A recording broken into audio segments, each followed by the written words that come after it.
Hello and welcome to another episode of Peteman Reviews. Today we have the Generation 2 Decepticon Skyquake. This is the leader of the Predators, and as such was also meant to be the Generation 2 leader on a par with Thunderclash, who was the Autobot leader. So, Skyquake is a massive figure. I've started him in robot mode for reasons I'll explain later, but just to give you an idea of some of the size compared with some of the other Predators or G2 figures I have from the era.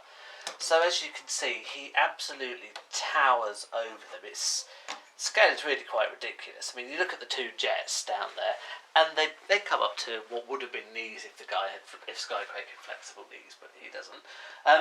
Even the ground-based Predator, this guy. He's only about waist height, so he absolutely towers over them on a scale that, well, it's just not really to scale at all. Even if we bring in Masterpiece Optimus Prime, he's taller than Masterpiece Prime too. Though, to be fair, he does scale quite well with Masterpiece Prime, but just to give you an idea of the scale, I mean, I'm sure Skyquake was not meant to be obviously scaling with Masterpiece because, you know, we're looking at something that's at Generation 2. It's quite a long time before Masterpiece even existed, but it's a huge figure. Remember how large Blaster was compared to Soundwave? It's that kind of thing. I mean, you look at these guys, poor old Snare and Talon, and they just don't compare. Considering they all change into jets, it's quite a large size. Okay, so we started Skyquake in robot mode. The reason for this is Skyquake suffers from GPS, gold plastic syndrome, or in this case, bronze plastic syndrome. The sensitive points to note are all around here, so everything, you notice I'm not touching it because I can't see any sign of it fracturing or shattering, but you don't get any warning with gold plastic or bronze plastic, it just shatters. So all this scope part here is shatterable. This part here is shatterable. These parts I think are okay, in that they're not particularly metallic colours, but nevertheless you want to be, I'm just going to be a bit careful because it still looks somewhat metallic, but it's a darker colour, which I think means it's slightly better than the lighter colour plastic here. In terms of GPS, the reason, well, no one really knows the reason behind it. It's something to do with the metals or the metal pigments that they put in there, which can make it weak, but it's not entirely sure. So that's why we're starting in robot mode, and we'll transform him then into plane mode, and then the intention after that is to hardly transform him at all, if ever. And plane mode is my preferred mode for him, as the robot mode's a bit naff. So let's focus on the robot mode a bit more. So it's very big, but in this case, size does not matter because it's very big and it's very lacking in detail. I mean, let's do some zoom close up there. So you've got the head, which is, well, it's kind of almost samurai reminiscent in terms of the spikes coming up and the faceplate, but it's really weird how it's kind of got an indentation at the front there. It just, I don't know, it looks like it's missing a grill or something. You've got the big chest here, which is actually where the head transforms into, but it kind of leaves a big space there, which is a bit odd. Then you've just got a little bit of detail on the arms, not too much. The legs in particular are disappointing, given the size of them, and bearing in mind this is a Generation 2 character, it's not like the technology wasn't there to make it more detailed. In terms of manoeuvrability or posability, he can waggle his arms up and down.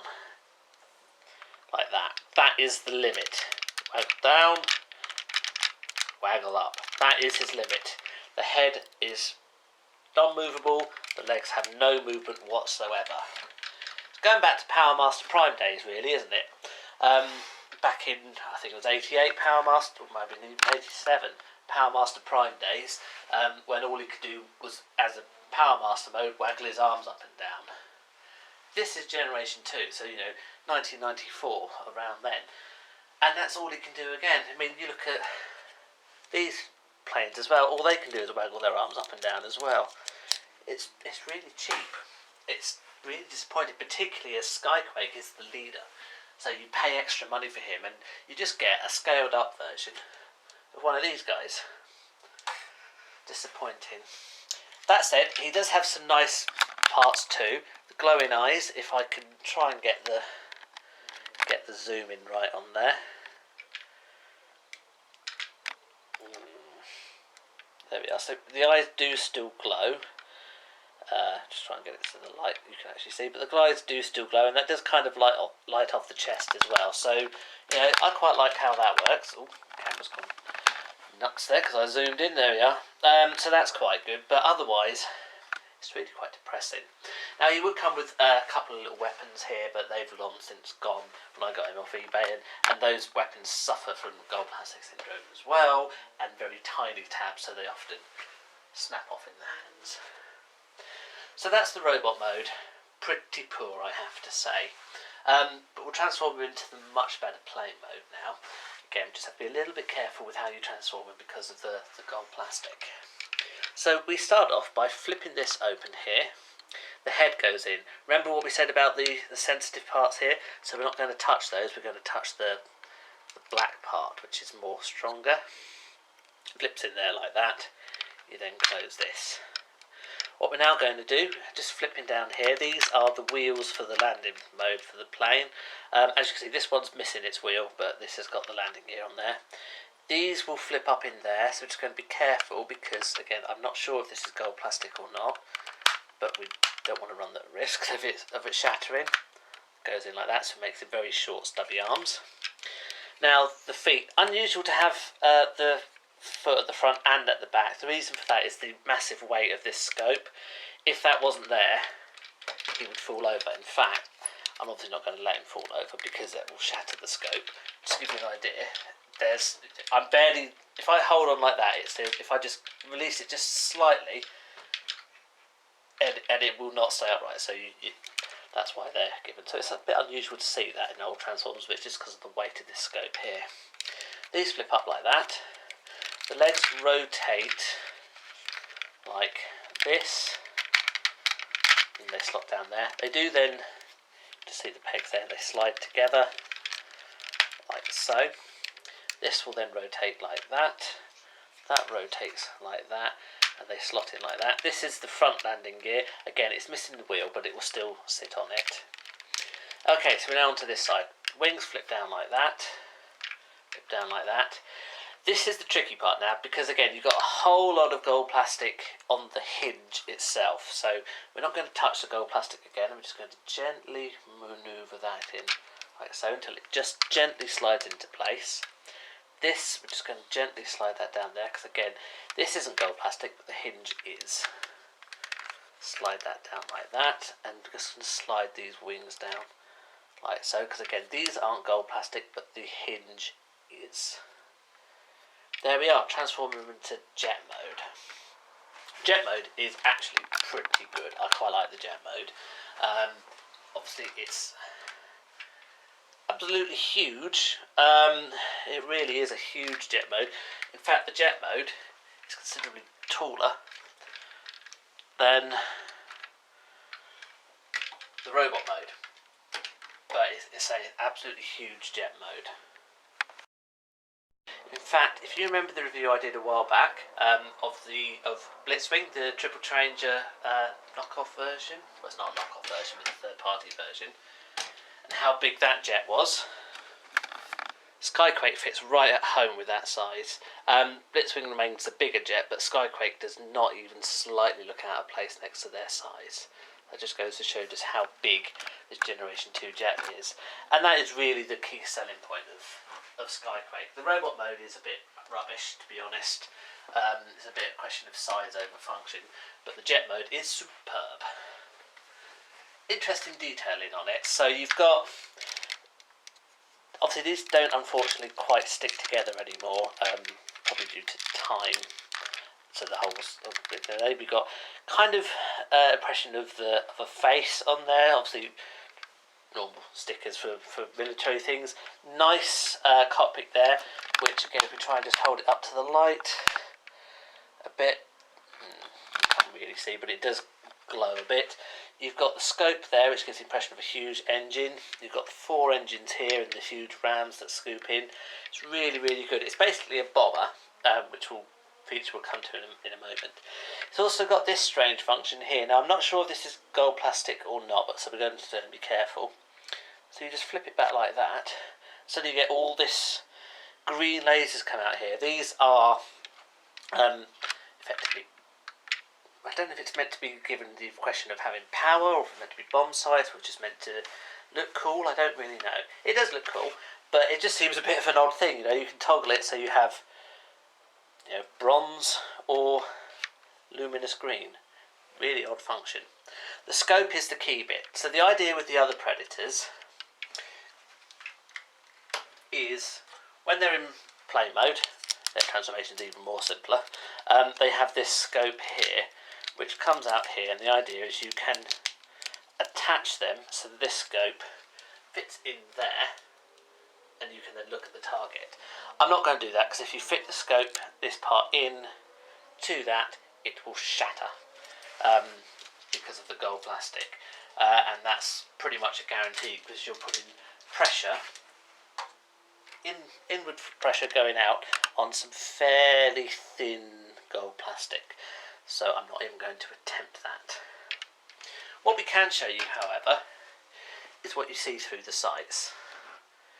So that's how it looks through the sights, and as you can see, we are targeting a particular Autobot. I don't actually think that Autobot was ever made, unfortunately, which is a shame really because it's quite a nice target.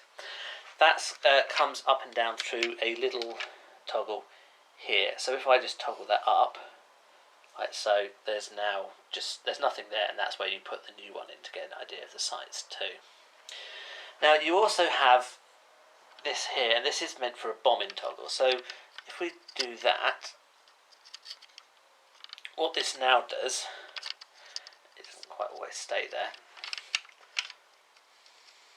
Again, we now look down on the floor, so this is actually the rug, and if I move my foot, trying to figure out exactly where it's pointing at, there we are, so that's pointing straight down, so that's my foot, you can see there, it's hot, so I'm not wearing socks, you can see straight down, so effectively it's a bombing suit. That's because this is a bomber.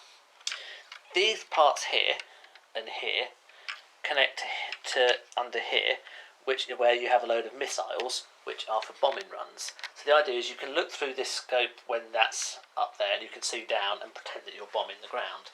Now this does actually surprisingly come when I got it off eBay. It has a couple of missiles with it, which I've loaded into, I think it's this one.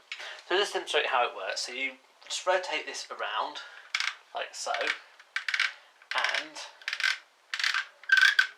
it would help if I had the right one that I was rotating. It's the other one, of course.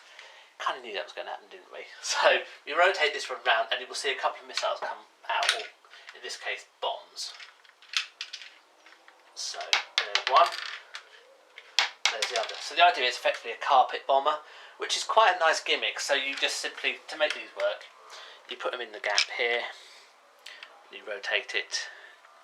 Oh, there we are. You put it in the gap there. You rotate this round, so then they flip out because I'm not holding it quite straight. Gap there. And you rotate it round, and the missile's out of sight.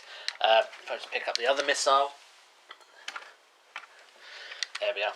Same deal. You put that in there. Rotate that round. So the idea is he comes, I think, with 16 missiles, so that you have 4 in each of the bomber wings. You've got a couple which can sit on there. You've then got a couple which will sit in his launches. You've got missiles that can sit there. Obviously, this being it's being an old Transformer, it doesn't come with the missiles. I'm quite glad it came with 2, to be honest, just so I can demonstrate the mechanisms. The missiles themselves are ridiculous sums of money to buy now. A Skyquake with all the missiles as well is a ridiculous sum of money, so don't bother. This was 20 quid. Quite happy to pay for that. I realise that at some point the scope will shatter thanks to gold plastic, but I thought, get it while you can, because it's a darn good plane. Robot is pretty rubbish, but the plane looks fantastic. I mean,